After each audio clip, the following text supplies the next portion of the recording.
Alrighty, hey guys, Stan the Man here. In today's video, we're just going to be continuing our 20-day countdown to WrestleMania 40. And today's topic is going to be best non-main event. Now, you look back at some of these, it's incredible that they weren't the main event. Some of these are even title matches. Title match doesn't necessarily mean the main event. But as always, this isn't going to be in any particular order of any sort, so let's get right into the video. First up on this match, we have The Rock versus Hulk Hogan at WrestleMania 18. I mean, immediately you hear these two names going against each other, you automatically think, oh yeah, they're going to be in the main event. I mean, Hulk Hogan was the biggest star in the 80s, early 90s, and The Rock was one of the biggest stars from 95 to 2003. It's basically as if it were Roman Reigns against John Cena, but these guys are even bigger. This match was absolutely incredible. They had a standing ovation for 5 minutes and had a stare down before they even did any moves. It was crazy. You see some of these clips here. They're stealing each other's finishers. Hogan rock bottoming Rock. Rock taunting Hogan, putting the hand in his face. It was just probably one of the best WrestleMania matches of all time. And the main event ended up being Chris Jericho versus Triple H for the Undisputed title. And it kind of wasn't even that good just because the match a few minutes before was so great. Up next, we have Shawn Michaels versus The Undertaker at WrestleMania 25. Now, this is very similar to the first match. This was just crazy, but what was so great about this is it wasn't for a championship, wasn't anything. It was just who is the best wrestler. This match was also very incredible. This crazy accident here where The Undertaker does the dead man's dive. Camera guy doesn't catch him. He's planted to catch him. Lands right on his freaking head. It was insane. They were kicking out of tombstone pile drivers, sweet chin music. I mean, even look at Undertaker's face here when Shawn kicks out. It's absolutely incredible. And you even see this photo of just Undertaker in the air. Just look at that, and to think that he lands right on his skull. In the end, he catches him with this awesome backflip tombstone off the top rope, and it just stole the whole show. Randy Orton against Triple H was the main event not much long after. They got screwed because their match just knocked it right out of the park. Up next, we have the World Heavyweight Champion Batista going against The Undertaker at WrestleMania, also against The Undertaker's streak. Now, they only had 10, 12 minutes in this. They freaking knocked it out of the house. This was supposed to be the main event. A lot of people were begging for it. It ended up being Shawn Michaels versus John Cena, but dude, Batista putting Undertaker through the table. I remember right when the bell rang, Batista runs out and just freaking spears Undertaker. It was just very incredible, very physical. They feuded for most of 2007, and this was just great. It was also crazy. People loved Batista, but they were booing him at WrestleMania since he was the champ. And The Undertaker, look at this here. He hits him with the last ride. It was awesome. He beat Batista with the last ride, I believe. I mean, this definitely isn't one of the best matches on this card, but still, with the time that they got, I thought it was a pretty good world title match. At number 7, we have Triple H versus Undertaker, WrestleMania 28, Hell in a Cell. What made this so good was the story. Triple H's best friend, Shawn Michaels, went against him twice. Couldn't get the job done, so Triple H was standing up for his friend. This match was insane. Good storytelling. They beat the living hell out of each other. Look at this freaking spine buster on the steel steps here. It was absolutely insane. Undertaker was able to get his revenge on Triple H. I especially like this part in the match. Sweet chin music, and then Triple H hits the pedigree. I definitely 100% thought the streak was over there. It was very cool. Even when Shawn Michaels got put in Hell's Gate by The Undertaker, he was the special ref. The storytelling and everything was just great. Now, The Rock versus John Cena was this main event, so I kind of agree. I'm not very angry about that. I think this was good, but still, this definitely was just as much main event material. At number 6, we have the Hardys against Edge and Christian in the Dudley Boys ladder match, WrestleMania 17. I believe these guys had to compete against Rock and Stone Cold main eventing, I believe. They did so much crazy shit, jumping off of ladders from crazy heights you've never seen. Look at this, you guys know the classic Edge spearing Jeff Hardy off the top of the ladders.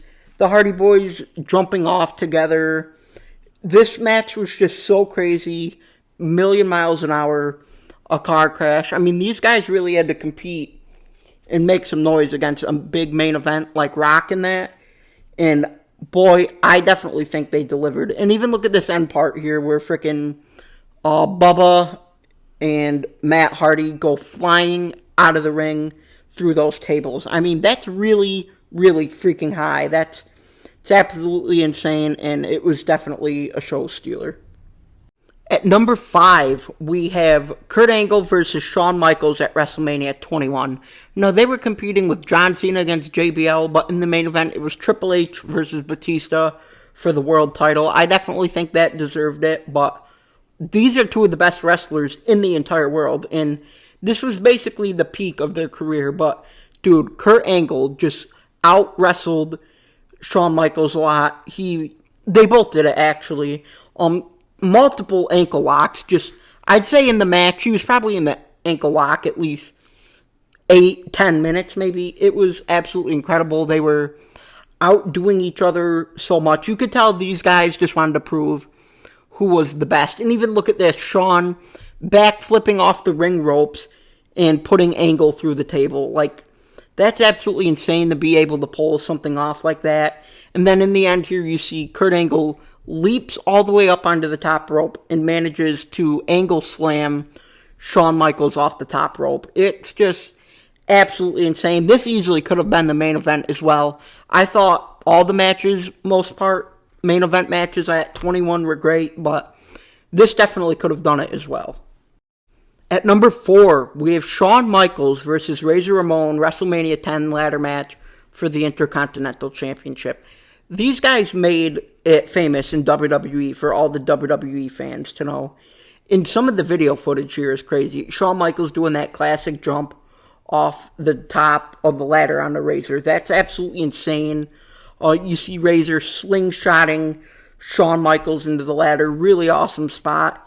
And then even here where Shawn is just like jamming it in Razor's throat. Absolutely insane. And this is the thing too. Look at these ladders. Those are real ladders bought at the hardware store. Like, they obviously don't use real ladders like that anymore. From my understanding, they're either thin aluminum or wood that's painted. So that's really gotta hurt getting freaking hit by one of them. But I mean, all the way back at WrestleMania 10, like, yeah, ladder matches in WWE weren't really famous back then or even heard of, and they definitely blew it off the roof. It was cool. It was for the Intercontinental Championship. Back then, I'd say it was kind of more prestigious, almost like a world title, but yeah, I definitely thought this was an amazing match that wasn't even the main event. At number 3, we have Edge versus Mick Foley in a hardcore match at WrestleMania 22. Now, this kind of sucked because Edge only held the title for a month and he lost it before Mania. But they were competing against Triple H and Cena in the main event. And Kurt Angle versus Rey Mysterio and Randy Orton for the World Championship. But these guys absolutely tore the house down. They did so much hardcore shit, barbed wire, baseball bats, everything. Now, I understand this makes sense that this wasn't the main event, but man, it was still a show killer.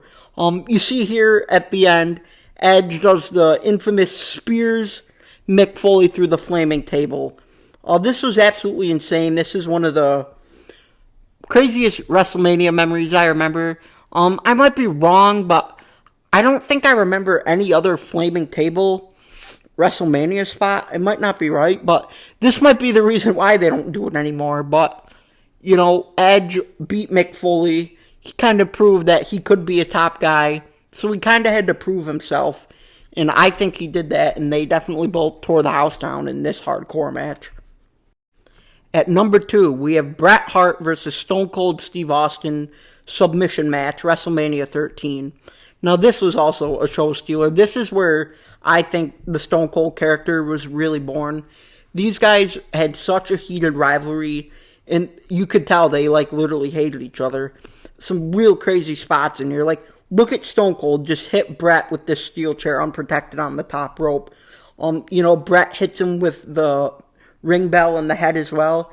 They just did so much cool stuff, and you could tell the rivalry was so heated because they had former UFC fighter Ken Shamrock help ref the match. It was absolutely crazy. And then here's this famous part here where Bret has Stone Cold in the sharpshooter, and he's bleeding, and he ends up passing out from the pain.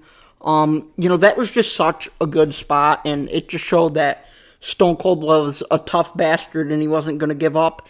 But, also, they did some stuff we've never seen before, too, like Bret Hart doing the figure 4 leg lock to Stone Cold on the ring post. Just very creative, very entertaining match. This definitely could have been a main event spectacle match as well. And at number 1, we're jumping back quite a few years. We have the Macho Man Randy Savage versus Ricky the Dragon Steamboat. When I played this in 30 years of WrestleMania and even watched it, this was just so personal. This is, to me, one of the first actual really good technical wrestling rivalries, and I thank these two for it. Without Ricky Steamboat and Randy Savage, I don't think modern wrestling would be the way it is. They did, I'll have to compare it to, a 205 Live match when they used to have shit like that. They were doing that in 1988, which is absolutely insane. You look at some matches from that, the match quality itself is kind of slow and kind of boring. These guys planned this match a month ahead. They wrote everything down, planned every single part. But Ricky Steamboat doing freaking arm drags and these guys jumping off the top rope on each other was really insane back then. And, no offense to these two, but the main event was Andre the Giant versus Hulk Hogan.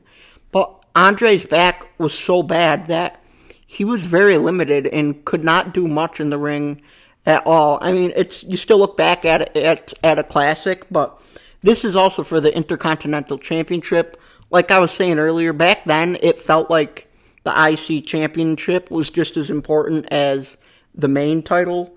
But yeah, so this definitely could have main evented that WrestleMania and everybody would have been okay with it. People still say it's one of the best matches of all time, and I honestly couldn't disagree. Alrighty guys, that's going to be it for this video. If you haven't checked out any of the other WrestleMania themed videos, go ahead and check those out. As always, if you like the video, hit that thumbs up button, and I will see you guys in the next video.